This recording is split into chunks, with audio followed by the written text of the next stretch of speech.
హన్మకొండ కూడా ఉన్నారా? ఎర్రగడ్డ ఎవరైనా ఉన్నారా? అంతా జూబ్లీ హిల్స్ వాళ్ళేనా?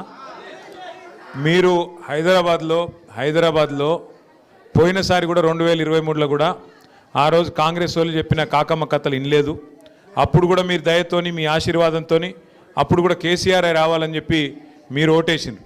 కానీ ఊర్లల్లో వీళ్ళు చూపెట్టిన ఆశకు వీళ్ళు చెప్పిన మాటలకు కొంతమంది జిల్లాలలో నమ్మి మోసపోయి అలా బాధపడతా ఉన్నారు. మీరు మాత్రం ఎన్నడూ నమ్మలేదు. నమ్మకుండా మొత్తం ఔటర్ రింగ్ రోడ్డు లోపల మొత్తం ఒక్క సీటు కూడా కాంగ్రెస్కి ఇవ్వకుండా గెలిపించినందుకు ముందుగా మీ అందరికీ హృదయపూర్వకంగా ధన్యవాదాలు, హృదయపూర్వకంగా నమస్కారాలు. మరి 2 ఏళ్లలో ఏం మారింది? కాంగ్రెస్ వచ్చినాక ఏమైనా మంచి పని జరిగిందా అంటే నాకంటే బాగా మీకే తెలుసు. ఒక్క మంచి పని చేయలేదు. లేకపోగా ఇంకా మీదికెళ్ళి ఇల్లు గులగొట్టుడు, గలీజ్ పనులు చేసుడు, వాళ్ళ సొంత ఆస్తులు పెంచుకునేందుకు మంత్రులు ముఖ్యమంత్రి గల్లాలు పట్టి కొట్టుకున్నాడు తప్ప చేసిన ఒక్క మంచి పని కూడా 2 నెలలు లేదు. ఒక్కటంటే ఒకటి, డబల్ బెడ్రూమ్ ఇండ్లు కేసీఆర్ గారు 1,00,000 కట్టిస్తే మీ జూబ్లీ హిల్స్ నియోజకవర్గానికి అందులో 4,000 ఇండ్లు ఆనాడు ఇవ్వడం జరిగింది. ఈసారి కూడా మరొక 4,000-5,000 ఇండ్లు ఇవ్వాలనే ఆలోచనతో కేసీఆర్ గారు ఉండే. కానీ ఈ ప్రభుత్వం వచ్చినాక 2 ఏళ్ళు అయిపోయింది.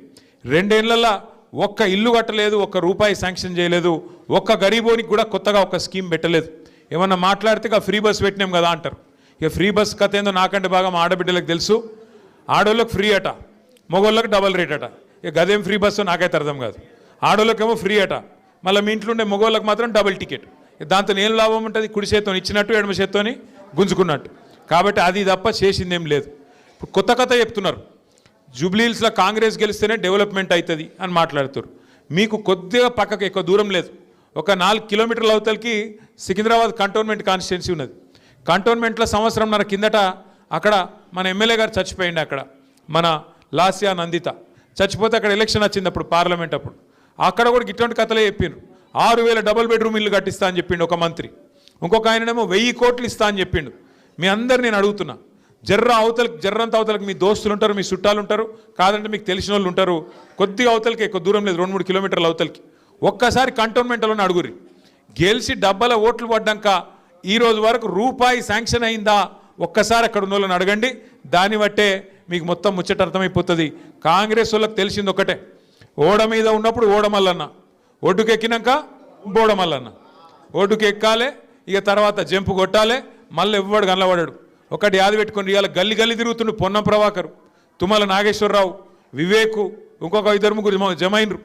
ఈ ఏ ఒక్కరు కూడా రేపు జూబ్లీ హిల్స్ ఎలక్షన్ 15 నవంబర్ తర్వాత ఒక్కరు కూడా కనబడరు. మళ్ళా కనబడేది గిదే శ్రీనివాస్ యాదవ్, గిదే కేటీఆర్, గదే మాగంటి సునీతమ్మ తప్ప ఒక్కరు కూడా మళ్ళీ మీకు కనబడరు. బీఆర్ఎస్ వాళ్ళు తప్ప ఒక్కరు కూడా కనబడరు. మీరు కార్పొరేటర్ ఎన్నికల్లో గెలిపించింది బీఆర్ఎస్ని, ఎమ్మెల్యే ఎన్నికల్లో గెలిపించింది బీఆర్ఎస్ను. మీ అందరికీ మాటిస్తున్నాం, మీరు చెప్పిన విషయాలు డబల్ బెడ్రూమ్ ఇల్లు ఇంకా కొన్ని ఉన్నాయి ఇప్పిమన్నారు.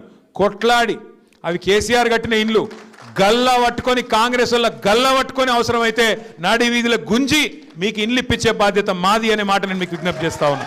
భయపడే అవసరం లేదు, ఎవ్వరి మెహర్బానీ మనకు అవసరం లేదు. బరాబర్ ప్రజాస్వామ్యంలో ప్రజలే న్యాయ నిర్ణేతలు, ప్రజలే కింగులు. కాబట్టి మీరు ఏది కావాలనుకుంటే గది చేయాల్సిందే గవర్నమెంట్. గల్లవట్టి తీసుకుందాం, భయపడే అవసరం లేదు. రెండో మాట మీకు నేను చేసే విజ్ఞప్తి, మీరు అడిగినారు, పల్లా గారు చెప్పినారు గురుకులాల్లో సీట్లు, అట్లాగే మనకు రాజకీయంగా ప్రాతినిధ్యం, ఇవన్నీ కూడా చెప్పినారు. తమ్ముడు వెంకటేష్ గారు కార్పొరేటర్గా ఉన్నారు, ఇంకొంతమంది కార్పొరేటర్లు కావాలని చెప్పి రాజలక్ష్మి గారు కూడా చెప్పినారు. అట్లాగే ఐలమల్లు గారు చెప్పినారు. తప్పకుండా భవిష్యత్తులో వడ్డెరలకు రాజకీయంగా ప్రాతినిధ్యం ఇవ్వడానికి అన్ని రకాలుగా పెద్దలు కేసీఆర్ గారితో మాట్లాడి శాయశక్తిలో మా ప్రయత్నం చేస్తాం. చివరికి నేను చెప్పేది ఒకటే ఒక్క ముచ్చట, ఇవాళ కేసీఆర్ గారు ఎన్నడూ కూడా మతం పేరు మీదనో కులం పేరు మీదనో రాజకీయం చేయలే. గరీబుల తిరిగి చూసిండు. అందరి గరీబుల కడుపు నింపే ప్రయత్నం కేసీఆర్ గారు చేసిరు. 200 ఉన్న పెన్షన్ను 2000 చేసిండు. కానీ ఎన్నడూ కూడా కులం పెట్టో ఇంకోటి పెట్టో తప్పించే ప్రయత్నం చేయలే. ఇలా ఒక మంచి ప్రపోజల్ మీరు పెట్టిండ్రు, అన్ని చేతి వృత్తులకు ఇస్తురు 50 ఏళ్ళకే, మాకు కూడా ఇవ్వాలే వడ్డెర సోదరులకు అన్నారు. తప్పకుండా ఆ విషయం కూడా పార్టీలో చర్చించి వచ్చే ఎలక్షన్లు ఎట్లాగూ కేసీఆర్ గారు ముఖ్యమంత్రి అవుతారు, మీకు తెలుసు, నాకు తెలుసు, అందరికెరికే. ఆ ఆలోచన కూడా తప్పకుండా చేసుకుందాం.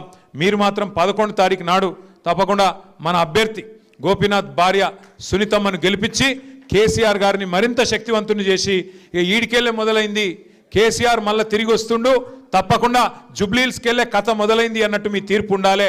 ఆ సౌండ్ ఢిల్లీలో వినబడాలని చెప్పి మళ్ళీ ఒకసారి కోరుతూ పేరు పేరున అందరికీ నమస్కారాలు. జై తెలంగాణ.